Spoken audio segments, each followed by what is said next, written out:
नमस्कार दोस्तों, आप सभी का हमारे YouTube चैनल पर स्वागत है।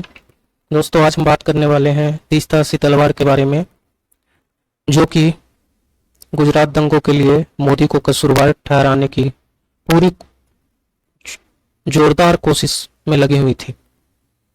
तो उनके बारे में अभी हाल ही में एक खुलासा हुआ है, तो चलिए उस खुलासे के ऊपर नजर डालते हैं।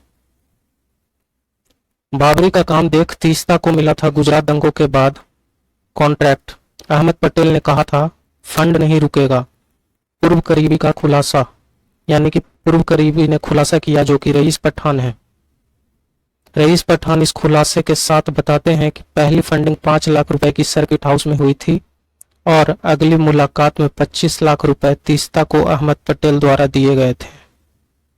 गुजरात दंगों के बाद मोदी सरकार को बदनाम करने के लिए रची गई साजिश मामले में तीस्ता सी तलवार की भूमिका पर उनके पूर्व सहयोगी रईस खान पठान ने बड़ा बयान दिया है।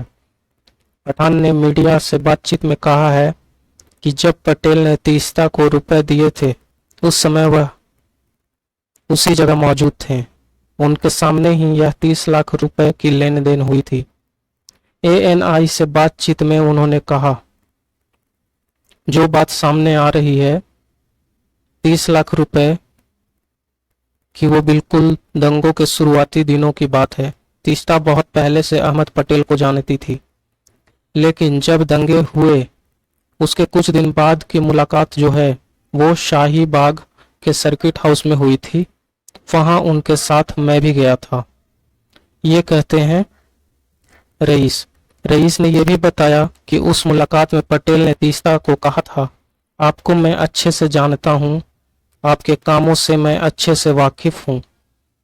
आपने बाबरी मस्जिद, राम मंदिर पर जो भूमिका निभाई है उससे भी मैं बखूबी वाकिफ हूं, लेकिन अभी हम सत्ता में नहीं हैं।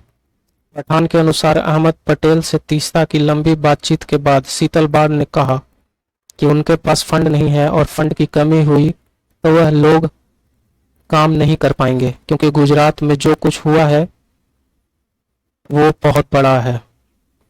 पठान के मुताबिक अहमद पटेल ने शीतलवाड़ की बात सुनने के बाद कहा, आप अपने काम को जारी रखिए, काम को आगे बढ़ाइए।